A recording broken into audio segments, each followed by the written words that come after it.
Today's tutorial was made as a special collaboration with jewelry designer PJ Chen here on YouTube. PJ has a fantastic channel dedicated to jewelry design and modeling using Rhino 3D. We worked together to produce a two-part video series that covers everything you need to know about modeling and rendering jewelry.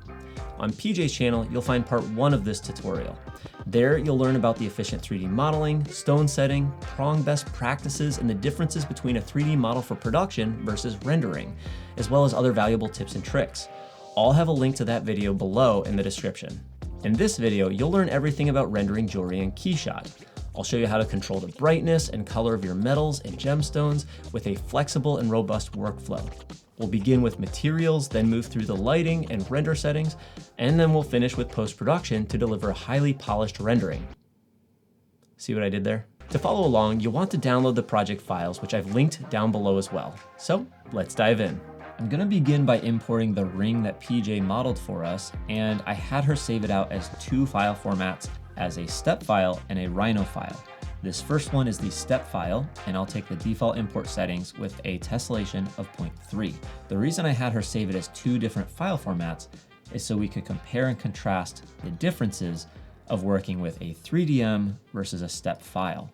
Now, both of these are acceptable formats to work with. However, given the choice between the two, I personally prefer to work with a step file because they tend to have more reliable surfaces once they're imported into KeyShot. I'm referring to the surface quality as well as the normals orientation. I just tend to have fewer issues when working with step files than if I work with a Rhino file. So looking at this step file, you'll notice it's all gray, and when we look in the scene tree, it has a flat hierarchy, and every part is not uniquely named. So unfortunately, these are shortcomings of working with step files that have been exported from Rhino. By default, all of these individual parts are going to be linked together. Now, if we look at the 3DM file, you'll see that we have a nice organized file structure. We have names on each of the individual parts, and the colors of each part were also retained. While the 3DM file does come with quite a few benefits, I'm going to stick with the step file simply because it tends to be the most reliable data set for me. So I'll right click on this ring and do a hide and lock. And then we're gonna look back at that step file. So to address the confusing naming here, what I'm gonna do is just click on the shank of the ring, and I'll click on this other piece. So it looks like it's these 2 last items in the scene tree. So I'll multi-select those by holding Control. Then I'll go to Properties and I'll rename them as Metal.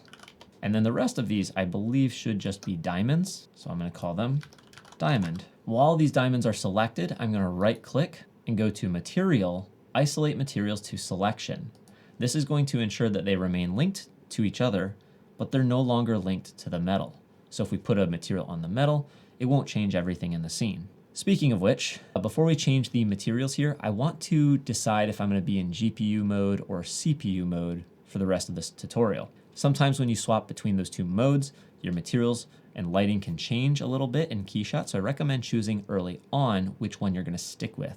If you have a fast GPU, something like an RTX card, you're probably gonna be faster on the GPU, but it's gonna depend on your individual computer specs. So I'm gonna be in GPU mode for the rest of this tutorial. Now I wanna double click on the shank and change it to a metal material. I'm gonna go down to metal, and to make this a gold, I would go into measured mode. This uses real world measured data to give us more accurate looking metals. This is handy. However, I'm actually going to use a custom ring material that I produced for this tutorial that I'm going to share with you as well. So it's called Detailed Imperfect Ring Occluded WG.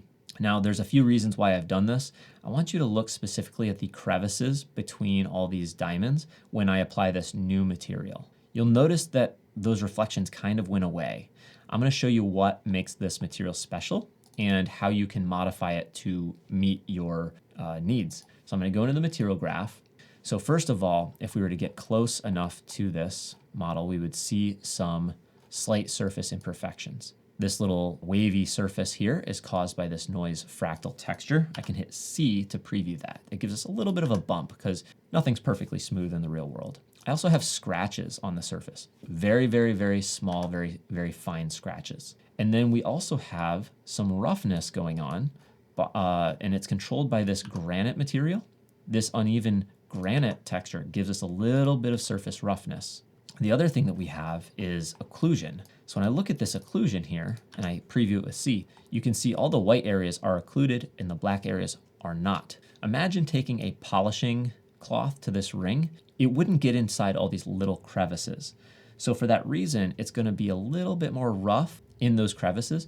And I've basically built that into this material. So it's a little bit rougher in there. I also have a label with a diffuse material, which is just this flat kind of white material. And it's got just a very small amount of that, almost like dust or grime in the cracks and crevices in between all these occluded areas. And if this is too strong for you, it's very easy to adjust this in the opacity. Under the color adjust, bring the value down a little bit. So I'll go down to say 1 instead of 3. So now we have those reflections. So we can bring this up to whatever level we think is acceptable. And we could do the same thing with our roughness. If we wanted it to be a little more rough, I could bring this 0.05 inside this color to number to 0.1, and it would give us more of a roughness in there. All right, so like I said, this is a customizable material that you can use that will just give you a teeny bit more of realism on your ring material. And if you don't like all these little imperfections, you can just use the plain gold. Totally cool with me, whichever one you do. I also have a gemstone material that you can use. I recommend it over the one in KeyShot's library for a few reasons. One, I'm using a realistic value for the dispersion. And two, I've dropped the transparency distance, which should give us a bit of a brighter color. For the color, I've got mine set to 99 value with no color contamination. So I think that that's a pretty good starting point. The next thing that we're gonna wanna do is get this ring placed on the ground properly. We're gonna select the ring in the scene tree and then hit Control D as in Delta to grab the move tool. I'm gonna lift it off the ground a little bit, and then I want to use the settle feature to drop this ring onto the ground and let it rest into a realistic position. Depending on your computer, this might take a little while. Be patient because I assure you it will be worth it. Okay, I'll hit OK, and now I've got a ring lying on its side. The next thing we want to do is get our camera set up. So let's go over to the camera tab. Now you might see some imported camera angles. These came in with the Rhino file or the step file, I'm not sure which one, but we don't need them. So I'm gonna grab all of them holding Shift, right click, and delete. And we'll go back to our free camera, and this is quite confusing. Let's go ahead and change our view to a standard view of front, and let's create a new camera. So now we're looking directly onto the ring. If it helps at all, you can open your geometry view, and you can see, if we zoom out, where our camera is pointing right at our ring. Now it looks like we are in orthographic mode. I don't want to be in orthographic mode. We're going to go into perspective mode, and this is going to look a little more natural. Now what we want to do is incline our camera. So instead of looking straight at it, we're going to use this inclination. And as we drag this, watch what happens on the left in the geometry view. We should be able to lift our camera up so we're looking down into the ring. And I want to get just a bit of a look inside the ring. So that's looking pretty good. I'll go ahead and save this because if we don't save it, it'll move our camera position. The next thing we want to do is emulate the type of lens or focal length we would use when taking a picture of a small thing like a ring. So I'm going to set my perspective focal length to 105. So it's like a macro lens. That's a pretty common range for a piece of jewelry like this. And this looks a lot more natural. That's a good thing. That's what we want. We will probably turn on depth of field, but I'll do it later because it can slow things down a little bit. Hopefully I remember to. So we're going to go ahead and save this position. Now, for our final rendering, we're going to do more of a 3/4 view, but this is quite interesting. I actually recommend that we move the ring instead of our camera because it will have an impact on how we light our scene, believe it or not.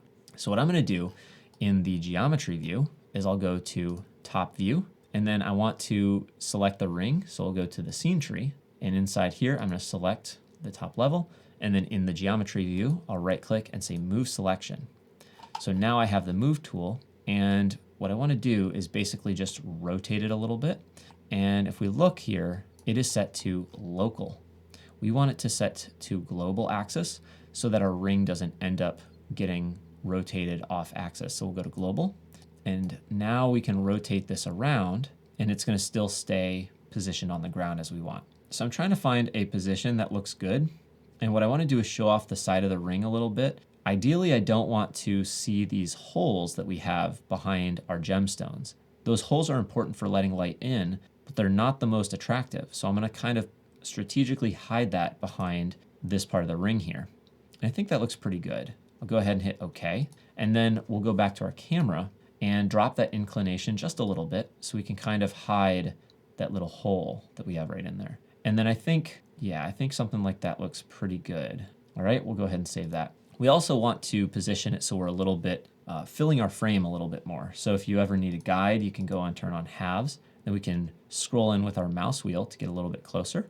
Then we can click with the middle mouse wheel up and down to pan and position this ring exactly where we want it. Actually, we're positioning our camera, sorry, not the ring. So that I think is looking pretty good. Maybe we'll zoom out just a little bit so we can take our distance and we can move it out just a little bit. I want some room for the shadow on the ground to be there. So we're going to zoom out a little bit. I think overall that's going to be our camera position. So we'll go ahead and save that for now. And I might as well save my KeyShot file as well.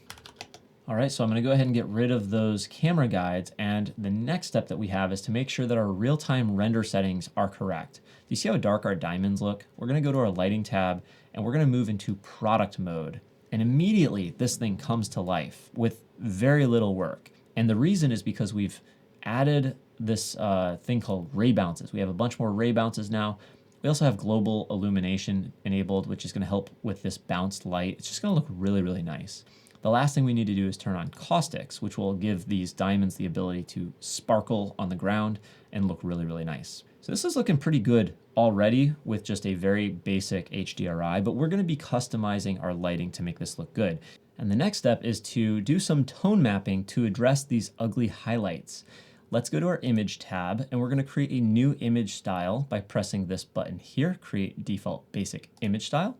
We're going to call this one photographic, and we're going to enter photographic mode. Now the real-time view, everything went very gray, kind of washed out. That's okay, and that's to be expected. Let's look back at our default image style. Do you see these highlights? They're going to pure white in a very abrupt manner, and it's leading this to look a little artificial and not so correct. In our photographic mode, you'll see there's a nice smooth gradient between those highlights and the surrounding areas. This is trying to emulate more realistic fall off and kind of mimic the way film responds to bright highlights. Now to compensate for this washed out effect that we now have, we have controls within our image style that we can use. First, let's enter high contrast mode. I almost always use this. This curve allows us to target highlights, shadows, and midtones and remap them a little bit. So let's take the highlights and push that up to 1. Then we're going to take the whites and push that up to about 0.5. We could also take the exposure up a small amount, say 0.1. And then for the contrast, I'll push that up to maybe 0.05 as well, just a little bit more. And now, if you wanted that background that's kind of gray and muddy to be white, you could also use the background color option, which just uses the color in this box, in our case, white. So you can see right there with very little effort, we have gone from a default kind of a washed out looking sort of lighting setup with these really blown out highlights to something that looks a little more natural in this photographic version. This is also going to give us something that's easier to work with in Photoshop, okay? Now before I jump into the lighting, I want to make a couple quick changes to our metal here. I'm going to double click and you see this sort of area right between here. I've got too much of that diffuse material, so I'm going to open the material graph, this diffuse here. I want to actually darken it a little bit, make it like a dark brown. And again, this is simulating some, I want to call it like dust or debris kind of in between there. It was looking a little too white, a little too gray, in my opinion. And I think that's pretty good. We could also reduce it just a teeny bit by bringing this value. This is how bright this opacity mask is. I want to bring this down to like 1.5 maybe 1.75. I think that's pretty good. So that's going to look a little more natural. All right, so I actually want these prongs to be silver and the rest of the ring to be gold. And there's a cool way to do this using multi-materials. So I'll double click the material to edit it, then click the multi-material button. And what I want to do is duplicate material in link textures, which basically makes a copy of the same exact material. And I'm going to call this one silver. From here, we're just going to leave measured mode and go into colored mode. And I'm going to set this to something like 90% gray value. you notice the whole thing changed. All we need to do is unlink these two parts. So I'm going to go to my scene tree, select this part of the prongs, right click and unlink material. Now, when I double click on the band, I can just go into the gold material. So now we have both gold and silver, and they're technically the same material. They're just not linked together, so we can activate each submaterial on its own. And now we want to get into creating our lighting. So far, we've been using the default startup HDRI, but now we want to create our own lighting. So in our environment tab, we want to create a new blank environment map. So that's the second button down on the left. Click that button, and now we have a gray HDRI. The reason our background's white, just in case you forgot, is in the image styles, we were using a background color layer, so we could turn that off. This might make it a little easier for you, a little more intuitive to work in the HDRI editor if you're new to this. If we were to create a new pin, which is a light in KeyShot, and if we were to drag it around, we should be able to see it in the background, see? So this pin is casting light into our scene and we can see it in the background. That's because if we go to our settings, our background is on lighting environment, meaning the background, what we see behind our ring, is showing us this lighting environment, okay? So you may find this a little distracting, and if that's the case, you might want to go to color. And we could just set this to a default of white for now, and it's going to be a little bit gray because of that tone mapping, okay? So I just want to make sure that was clear because that's often confusing, so now you know. Back to the HDRI editor, let's actually create some lighting here. The first thing I like to do is set a background gradient.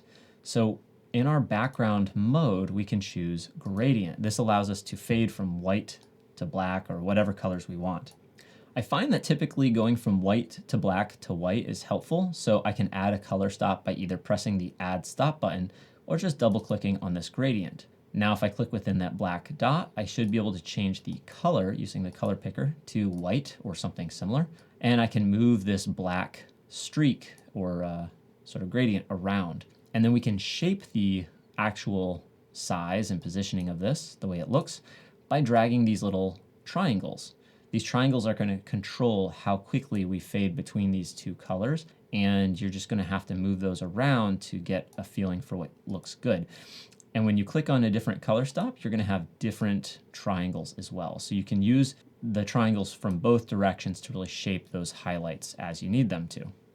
Okay, so the next thing we want to do is use these pins to start selectively highlighting parts of the ring. I'll create a new pin, and if you're having trouble placing it by moving it around in here, you can also, while it's active, just select a surface in the real-time view, and it should be able to position the pin so it highlights the surface that you want it to. So I also recommend the rectangular pin shape, just because it looks like a soft box that's often used when taking photos. It just helps, I think, add a little bit of realism. So I'm going to drag this around and just kind of play with the placement and see what I get. I like how this is kind of filling this back part of the ring. So I think I might keep it in this location and play a little bit with the size. Under size, you can stretch this in either the X or Y axis, or make it bigger, I should say. And this is really handy for getting the coverage you need. So I could go with a fairly large pin right here if I want. Now, do keep in mind that we're not just lighting one part, it's going to reflect in other parts of the ring too. So this is the tricky part. Depending on how tedious you want to get with this, you could light the gold part, then the silver parts, then the diamonds all separately, and then combine them in Photoshop later. But we're trying to get away from doing that because that's a ton of work, and to someone who knows what they're looking at, they'll be able to tell that the lighting doesn't match. So we're just going to go ahead and try to get a good enough general lighting setup for the whole ring here. And then I'm going to go ahead and create another pin, and we're going to just kind of rinse and repeat. So the next area I think needs some lighting is the top edge of the ring itself. So I think I'll go back to a rectangular pin and play with this. It's a little bit bright and it's a little harsh, so I think I might want some sort of a gradient on there. And so we can either play with the brightness, dial that down a little bit, but I still don't think that looks good. I want to play with the fall off. So we have different fall off modes, and I find that exponential, is it exponential or quadratic? I think quadratic I like better. they're both going to be a little different. I think quadratic looks the most realistic, but again, it's just going to depend on what you like and what looks good to you. Then the fall off slider is going to make it softer or sharper. Now, if you remember, one thing to keep in mind is if you go really soft with all your pins, this gold or metal part is going to look really like a satin finish because the highlights are not going to be really sharp. So I actually personally, again, this is where your personal taste or the client you're working with, their opinion is going to matter. I suggest actually keeping fall off down at a very low amount, if not off, just to get those nice sharp reflections. I'm not sure if I'll leave that there or not. We'll move on. I don't know if I love that or not, but we're going to move on. You can also quickly duplicate pins by holding Alt and then click and drag, and that'll duplicate a pin, which is nice. Now, obviously, we want to get some light into these diamonds because right now they're pretty dark. So I could just click on the diamond surface, and we're going to play around with the location. I like what I'm seeing right about there. I see a lot more refraction within those diamonds. Now, what we can do to enhance this is make this pin sharp and small. If it gets too small, it's not going to be reflected in the diamond. So you can't go too small. But we can also make sure the fall off is set to off. We could do from edge, which is going to give you a sharper pin, and that's going to give you a little more pronounced reflections in there. We could also go for a circular because you'll see that this is being reflected at the ends of these prongs, and it may not look very pleasing. So you could go with a round pin to make that look a little less distracting if you prefer. And we can play with the placement of that too. I think something like that looks pretty good.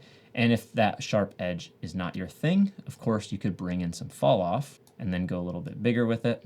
But know that you're going to also not have as sharp of a reflection in the metals. And the diamonds are going to turn a little more gray because they're just all reflecting this. You want typically contrast and not quite as large of a pin for that. So yeah, I'm gonna leave that where it's at for now and see what else we get. Now, one thing we haven't done is added a ground plane, and this is pretty important. Even in our image, our lighting tab, we have ground illumination. If I turn that off, you'll see we don't reflect the gold and the diamonds on the ground.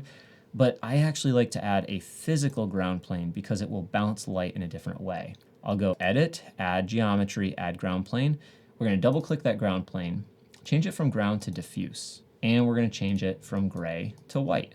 All of a sudden, you'll notice the ring got a lot brighter. Why is that? Well, it's now reflecting this entire ground plane, which is quite large. So we don't want this much of a ground plane, but you'll notice it helps in illuminating the ring and giving it more of an even fill, and it just generally looks better.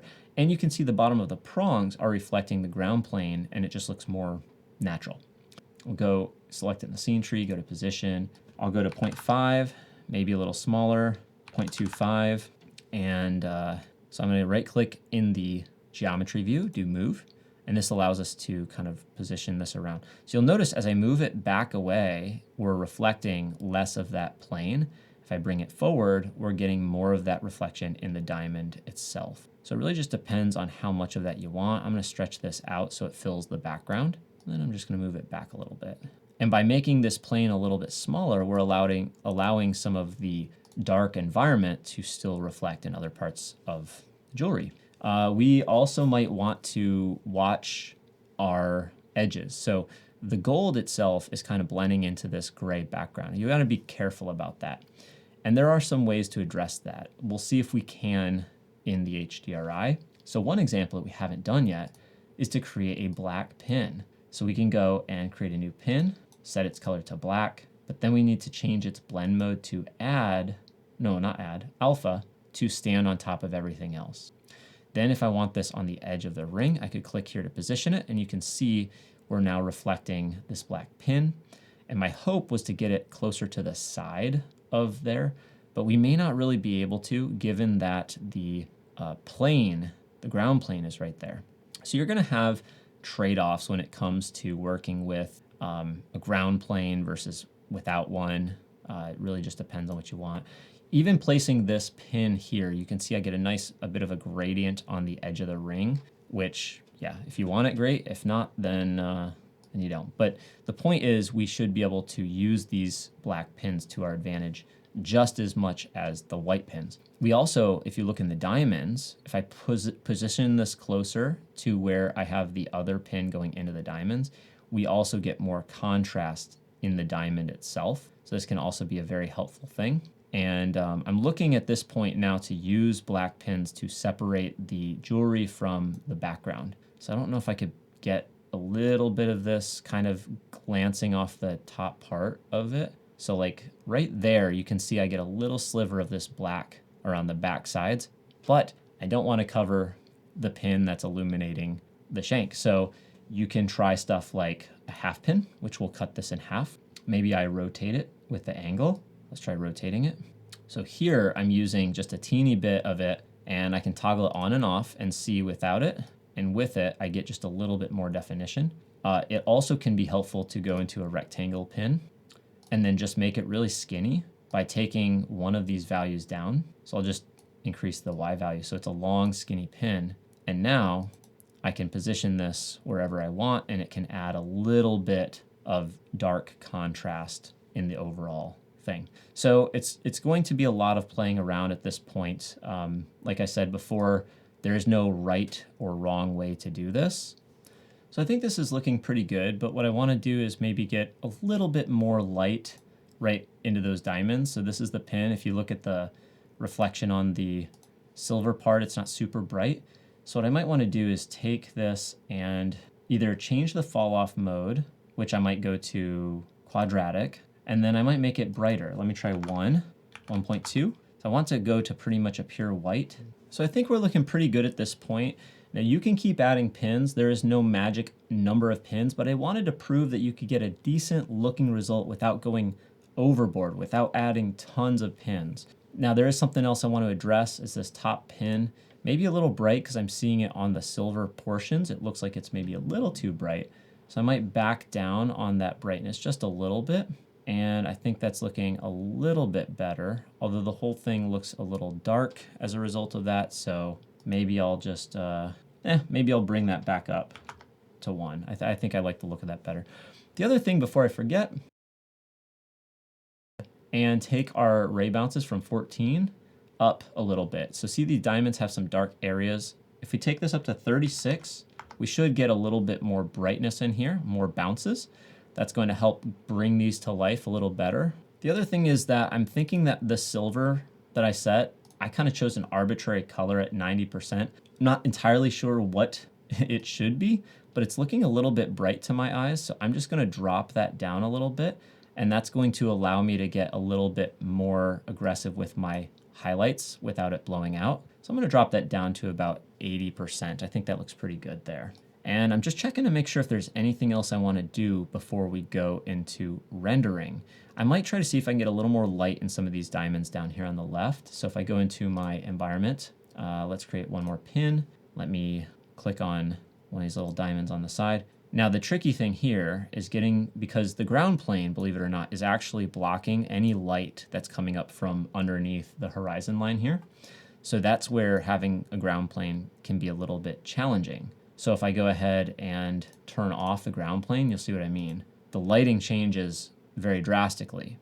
So whether or not you use a ground plane is up to you. You can have a little more control on the light that's wrapping up under and around the product or the object. But in my experience, I find it a little easier to get a natural looking appearance by having a ground plane, because it's going to look a little bit more realistic if you ask me. But I've done it both ways. I've done it where I rendered it without a ground plane, and I just made sure I had lots of white light on the bottom of the HDRI, and I've done it with the ground plane. So if we take this, for example, bring it to the bottom, make it larger, and move it up, we're now more or less emulating a ground plane because of the way we're reflecting the light. But it can do some weird things with the bounce light and stuff like that. So again, not necessarily right or wrong, just different ways to approach this jewelry rendering thing. So I'm going to go back, turn on my ground plane because that's my preferred approach. And then I'm going to go into that environment and make sure that I get this light positioned where I want it to. So I can press this, set highlight, and click on the diamond to get that light position right. And it helps if you need to turn off all the other lights so you can focus on positioning just one of them. Then we can make this guy a little bit brighter. And I want him to reflect right inside these diamonds here. So sometimes having a few really small pins will help create that sparkle, give you a few extra highlights, which can be really nice. And I'll be honest with you, this part can be tedious. Sometimes I spend a lot of time placing some very small highlights. You know, rushing through it is not always the best approach. Sometimes it's worth it to take a little longer. I'll back off on that lighting, go down to 2 or 1.5 maybe, turn on the other pins, make sure the newest pin, I have a fall off of 0.1. I might want to take that down to 0 just to sharpen it a bit. I'll go to 0.1. All right, I'm really liking the way this looks. I think there's a good amount of sparkle in the diamonds. The next thing I want to do is make sure that I go to my background and set this from 4K to 10K. This will give us the most crisp, high resolution reflections we can get. So I'll press this button up here to regenerate the full resolution HDRI, and that should bring it into its final position. From here, so I don't forget, remember we had our camera, I wanted to put on some depth of field. So we can take our focal point, click on this little crosshairs, and then click on the diamond, and we should be able to focus in on part of the ring. Now, it's a little blurry, so we'll increase that f-stop. And in fact, I'm gonna go up to 100, and we can reset the focal distance. I wanna push it back a little further. If you need to see it where it's focusing on, you can use the geometry view on the left-hand side. We're gonna move that dark blue plane further back. So I want it to be right kind of in the middle. So you can either click in the real-time view to do that, or my preferred method is just increase this focus distance value. So instead of 68, I'm gonna try like 69. That's not quite enough, 70, there we go.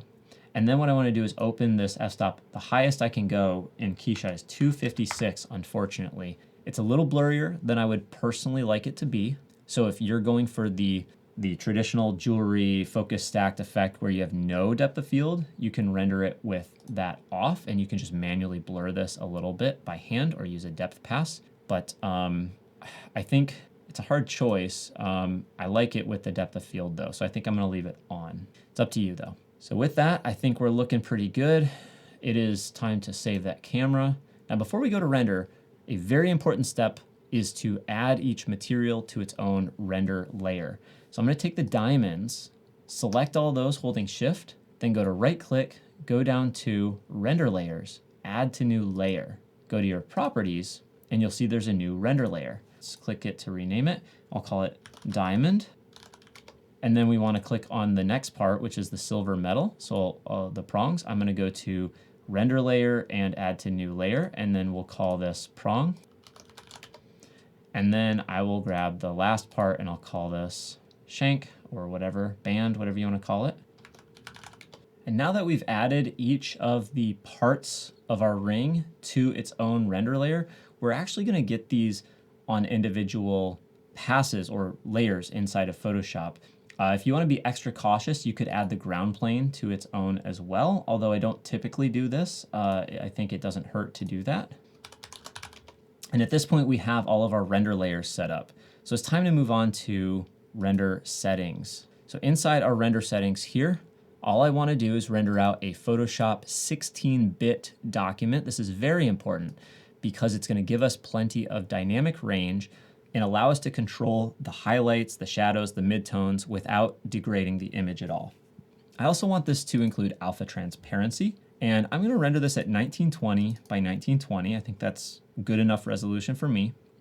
I want all my render layers to be enabled, and I'm also going to enable a clown pass as well as a shadow pass. Those are really the only two I think we need today. And then I want to add them to a multi-layer file. So I'm going to go ahead and go into options, and I'm going to make sure that my samples are high enough. For me, I found that 1600 works fine. This is on the GPU, so if you're rendering on your CPU, you may want, I don't know, 400 or 500. If you need to figure that out, you can use a region render with Control-Shift-R, drag a little box around a noisy area, wait until the grain goes away, and use your heads-up display, which is the H key, And when the graininess goes away, you can look up and see whatever sample count you have. And whatever number it shows here, when this is smooth, that's the number you want to use for your render samples. So I'm going to use 1600. Let's see if there's anything else we're forgetting. I think that's it. I'm going to add this job to the render queue. Now there's one more thing that I recommend we do. We're actually getting a lot of yellow in these diamonds reflected from the gold itself. So I'm going to go ahead and change this gold to silver in our multi-material. And I'm going to go and render one more version of this. So I'm going to go and we could call this one underscore silver. So I know it's the silver version. And we're going to just have all the same settings. And I'm going to add it to the render queue. Now, unfortunately, this will double my render time, but I'm going to render both these images. And we're going to use the diamonds from the silver ring on the gold just to make sure we have no color contamination. So yeah, I'm going to render these and I'll see you next in Photoshop when these are done. All right, so we have our ring renderings here in Photoshop. We have the silver version and we have the gold version. And they took about 4 minutes each to render. I'm seeing a little bit of noise in the shadow here, so I probably should have rendered at a higher sample rate, but either way, I think this will be fine for our demo. So let's take a look at some of the render layers and passes. I'm going to create a new layer to begin and fill it with white pixels. And I like to have this as a background whenever I need it. Now the RGBA is just our beauty pass. This is similar to like a JPEG or a PNG if we were to render that right out of Photoshop. We have some clown and shadow passes that we chose to enable at the time of render. So the clown pass allows us to make easy selections if we need them. And the shadow pass we'll use for a ground shadow. Now these don't cost any extra time at render, so that's why I like to include them just in case I might need them. We also have some render layers that we assigned based on each material. So we have, if we turn all these off, we have the diamonds on their own layer, we have the prong on their own layer, we have the shank and the ground. And when we turn them all on, they kind of create the same image as our beauty pass. The only difference, if we zoom in, is you see little white outlines around each element. Now, this has to do with alpha and blend modes and matting.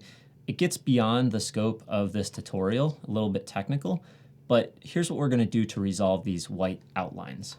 Let's start by selecting the diamond layer, go to Layer, Matting, and remove White Matte. And that's going to clean up that white outline.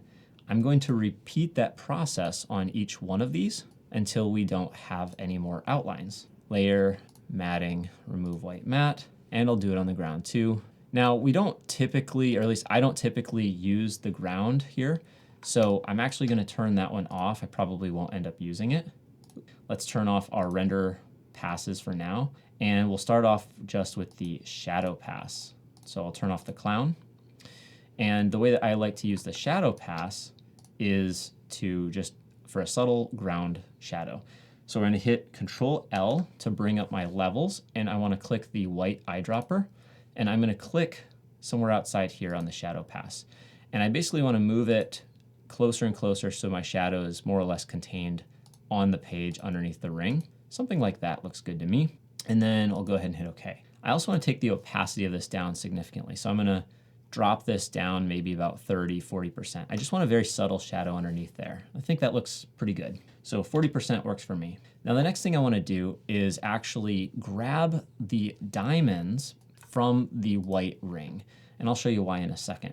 So we're in the render layers. I'm going to grab my diamonds, Control A, Control C to copy. Then we're going to go back to the gold ring, and I'm going to go to Image, let's see, Edit, Paste Special, Paste in Place. So that should have placed them right on top of the other diamonds. I'm going to turn off everything except for the diamonds so we can compare. And I'll turn off that shadow layer as well. So the reason I borrowed the diamonds from the silver ring, and the whole reason I rendered this to begin with, is because in the gold ring, we get gold color contaminating the diamonds. The big ones, not so much. There's only a little bit over here on this gemstone. But if we look here on these little gemstones, there's lots of yellow in here that we don't want. So if I toggle on the diamonds from the silver rendering, you can see a lot of that gold goes away. And the reason we couldn't just desaturate the layer to pull the yellow out is because we want all the color from the dispersion inside these gemstones.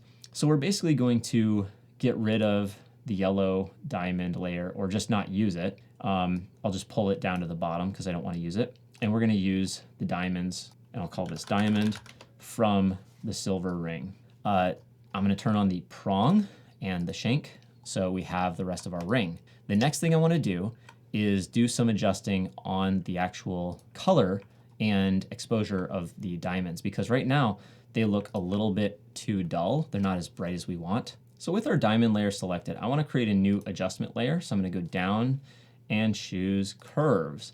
And I only want this to affect the diamond. So I'll hold Alt and I'll click between these two layers. So I get the little down arrow. And now it's only going to affect the diamond layer. I want to grab along this curve somewhere near the 3/4 of the way to the right and kind of lift up. And I'm going to increase that, and that's going to brighten up some of those diamonds a little bit. If I want to really get those bright whites to pop here, I can grab the little arrow at the bottom and drag to the left, and that should create some of that good contrast. And we could do the same thing with the black on the right if we wanted to increase a little more black. And generally speaking, we want to make sure that we have some nice contrasty, sharp looking diamonds. We could create a little bit of an S-curve if we want to get that contrast. So if I toggle that on and off, you can see how drastic of a difference that makes. And we're going to do the same thing on each of these parts essentially until we get it to look balanced. So I can take this curves and do the same thing on the shank. So I'm going to go and grab a curves layer and hold Alt to only affect the shank. And I'm going to do the same thing. I'm going to drag this little triangle to the left to lighten up that gold a little bit. And if we want, we can get those highlights to pop just a little bit more. And those darks can come down just a touch if we want, just a teeny bit. That's looking pretty good. And then same thing for the prong. So I'll go ahead and create a new adjustment layer, curves, go ahead and isolate it to the prong layer, and pull this on over to get that to lighten up a bit, get that to pop. I think that's looking very nice. And of course we can turn that shadow layer back on underneath it if we want to make sure it looks connected to the ground a little bit better. We have the other ground layer that we had. This could also be used. We could use this with Control L, and we could basically take that white eyedropper and just do the same thing we did before. Just move it on in so we have just a small amount of influence from this. That looks pretty good. And we can just drop the opacity on this a little bit. So we have a little bit of color coming in from the bounce light as well for that ground. And I would probably put this underneath everything just to make sure it looks a little bit nicer. We could just put that right on top of our shadow layer if we want. Really, there's two other things that I like to do as far as color management. These diamonds should look a little bit bluer, and a lot of jewelers have their own style guides. They want to control the color of the diamonds a little bit. So I have this little PDF that I like to use. Now, this PDF is something I made based on values I found both in KeyShot and online. So just if you use this at all, use it at your own discretion. Don't take this as gospel because, again, there are probably other ways of doing this, but I will include this PDF for you. It's basically got gold, it's got a bunch of metal color values and then diamond color values as well. And in the notes, I've explained a little bit how to use it. All we're gonna do is eyedropper the white diamond color right here. So I'm holding I on the keyboard, click on that to select the white diamond, turn that off, and then by selecting your diamond layer, create a new layer, and then hit G to get the fill and paint bucket that in. So we're basically filling in a new layer just to affect the diamonds. And what we're going to do is change the blend mode from normal down to color. And it's going to basically blue tint everything, especially the darker pixels.